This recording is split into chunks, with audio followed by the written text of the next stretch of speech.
contra la humanidad. Acostumbrados a vivir miles de años fuera de nuestro mundo, envejecieron prematuramente y murieron, y quedaron atrapados en una cuarta dimensión aquí en el planeta. Ellos influenciaron psíquicamente sobre muchos seres humanos, personas débiles de carácter, débiles de voluntad a lo largo de la historia, vinculando a esas personas a la política, a la religión, a la economía, a los mandos militares, a la moda, a la música, para a través de ellos sembrar el caos mundial, llevar el mundo hacia la autodestrucción.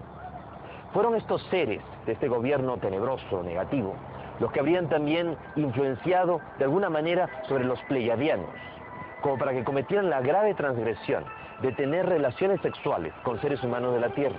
Fue Semiasash, el jefe de los 200 pleiadianos, que habrían tenido contacto sexual con los seres humanos de la Tierra. Es lo que se menciona en el libro del Génesis capítulo 6 cuando dice: cuando los hombres comenzaron a poblar la tierra engendraron hijas, y viendo los hijos de Dios, los ángeles del cielo, que las hijas de los hombres eran hermosas ante sus ojos, tomaron de entre ellas cuantas quisieron, y procrearon de estas los antiguos héroes de antaño.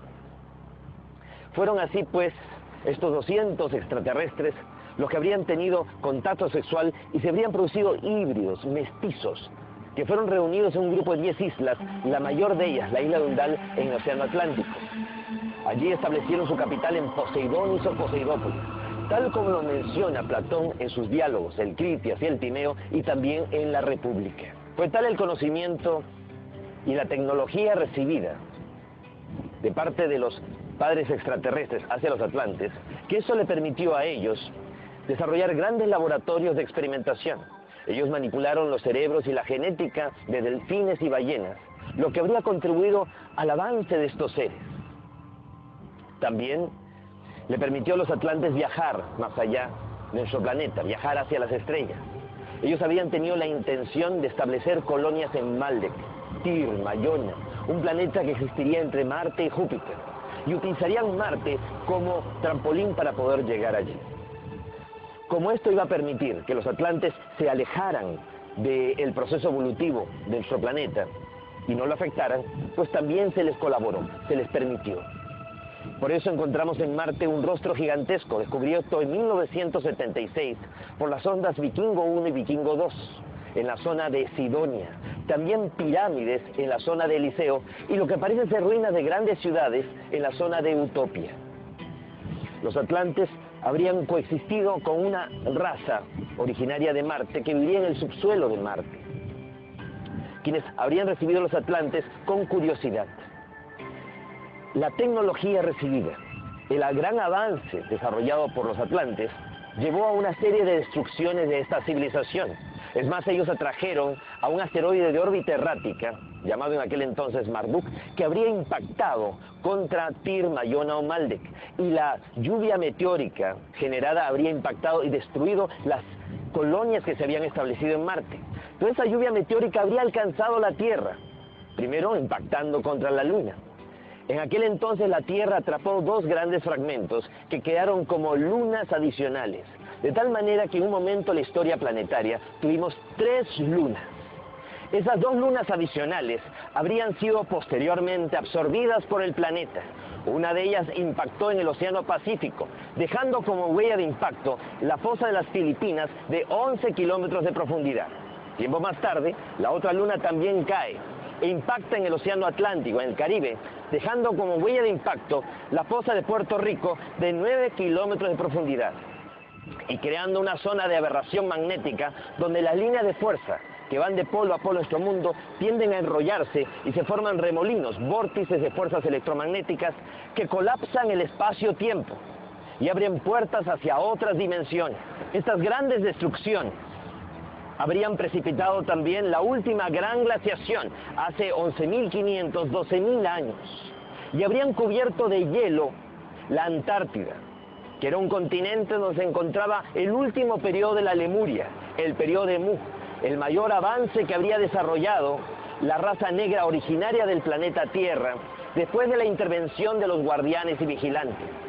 Hubo entonces que evacuar, rescatar a los murianos y llevarlos fuera de allí. Se les llevó hacia Mesoamérica, hacia México, y por eso es que surge la civilización olmeca. Los últimos descubrimientos arqueológicos hechos en el estado de Guerrero, en la costa del Pacífico mexicano, demuestran que los olmeca eran miles de años más antiguos de lo que se pensaba. Y eso explicaría por qué los rasgos negroides de esta civilización. Los olmecas se representan también en estelas, en grandes esculturas de piedra, tripulando naves espaciales, algo que después vamos a ver repetido en la propia civilización maya.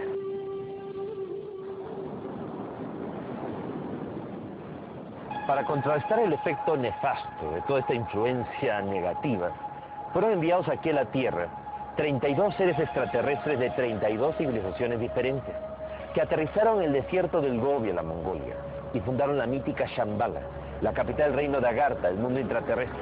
Y habían establecido una red de túneles y galerías, grandes depósitos, archivos del conocimiento, de la historia perdida de la humanidad, con miras a que algún día los hombres de buena voluntad pudiéramos acceder a dicho conocimiento y pudiéramos despertar conciencia, recordar cuál es esa misión dentro del plan cósmico que se nos ha asignado: aprender a amar y enseñar a otros a amar, pero el amor en su exaltación suprema, en su esencia.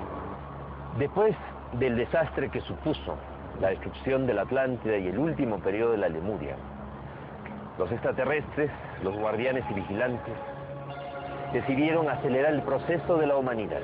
Y fue así que concentraron sus esfuerzos en Mesopotamia. Surge el proyecto Sumerio. Sumer o Sumeria se traduce como el país de las naves espaciales.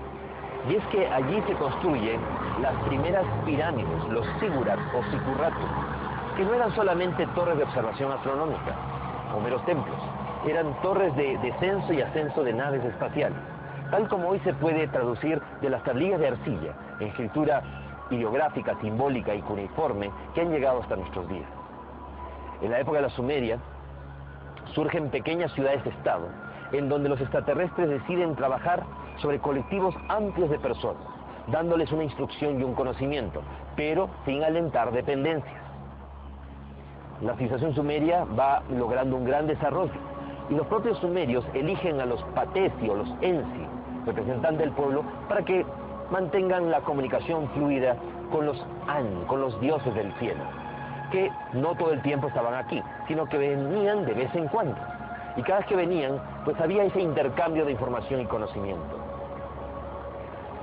Pero en aquel entonces, la cuarentena planetaria que ejercían los guardianes y vigilantes no era tan rígida, lo cual permitió que no solamente los An, los dioses con D minúscula del cielo, extraterrestres con buenas intenciones dentro del plan cósmico, vinieran aquí, sino también llegaran los Anunnaki, los hijos del príncipe, seres de aspecto también reptiloide vinculados a Satanel y a las fuerzas satánicas, y de vez en cuando actuaran en nuestro mundo de una forma como muy negativa, tratando de enfrentar a los sumerios entre sí.